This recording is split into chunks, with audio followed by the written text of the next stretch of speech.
Ndugu mtazamaji wa Citizen, Mahakama Kuu ya Kenya imeidhinisha hati ya kukamatwa kwa mwanajeshi wa Uingereza anayetuhumiwa kuhusika na mauaji ya mwanamke wa Kenya Agnes Wanjiru, hatua inayofungua njia ya mchakato wa kumrejesha kutoka Uingereza ili kufikishwa mahakamani jijini Nairobi nchini Kenya. Jaji Alexander Muteti alitoa uamuzi huo siku ya tarehe 16 Septemba baada ya ombi la mkurugenzi wa mashtaka ya umma nchini Kenya DPP, ambaye alisema mtuhumiwa yupo Uingereza na anapaswa kupelekwa Kenya kujibu mashtaka. Jina la mwanajeshi huyo halijatajwa na mahakama ili kuongeza faragha. Baada ya kuzingatia ombi la DPP dhidi ya mtuhumiwa, mahakama itatoa hati ya kukamatwa kama ilivyoombwa, alisema Jaji Muteti akihojiwa na chombo cha habari cha ndani nchini Kenya. Mwili wa Wanjiru, ambaye wakati huo alikuwa na umri wa miaka 21, ulipatikana mnamo mwaka 2012 katika tanki la maji taka la hoteli karibu na kambi ya kudumu ya jeshi la Uingereza linalopiga kambi nchini Kenya maarufu kama Batuk mjini Nanyuki nchini Kenya.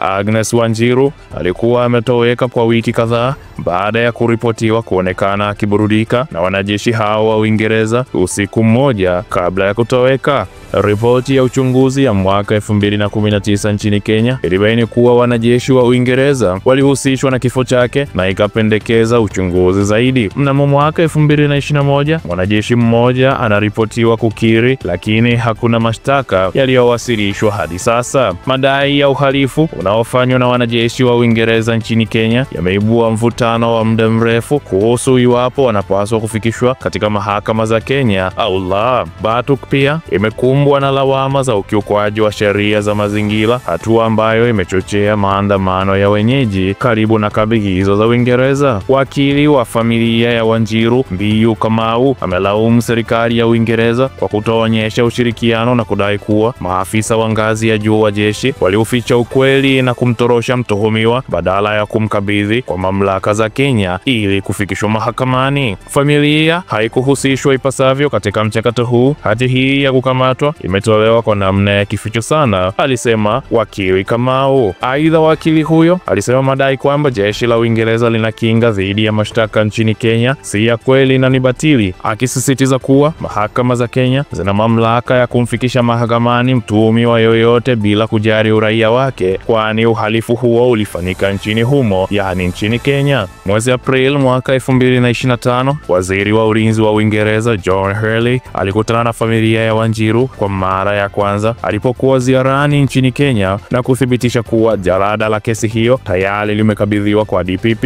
yani mwendesha mashtaka wa umma. Kwa mujibu wa gazeti la The Star, kesi hiyo imepangwa kutajwa mnamo tarehe 21 Oktoba mwaka 2025. Kesi ya Agnes Wanjiru inafungua mjadala mpana zaidi katika nafasi ya vikosi vya kigeni barani ya Afrika na masuala ya uwajibikaji yanapohusishwa na uhalifu. Kwa miaka mingi, mataifa mengi ya Afrika yamekubali uwepo wa wanajeshi wa kigeni kwa madai ya mafunzo ya kijeshi, usalama wa kikanda au misaada ya dharura. Hata hivyo, kesi kama hii inafichua udhaifu mkubwa wa mikataba isiyo ya wazi inayosababisha baadhi ya wanajeshi au mamluki kujiona wao wako juu ya sheria za nchi husika. Kwa Kenya, hatua ya kuidhinisha hati ya kukamatwa kwa mwanajeshi wa Uingereza ni ujumbe thabiti kwamba hakuna aliye juu ya sheria bila kujali nchi aliyopo, iwe ni raia wa kawaida au wanajeshi wa kigeni. Lakini kwa bara zima la Afrika, fundisho ni wazi: nchi zinapaswa kuwa makini kabla ya kukubali vikosi vya nje kuendesha shughuli kwenye ardhi yao bila mpangilio wa kisheria madhubuti. Uwepo wa wanajeshi wa kigeni au mamluki bila udhibiti wa kitaifa unaweza kudhuru baadhi ya mahakama za ndani, kuongeza migongano ya kisheria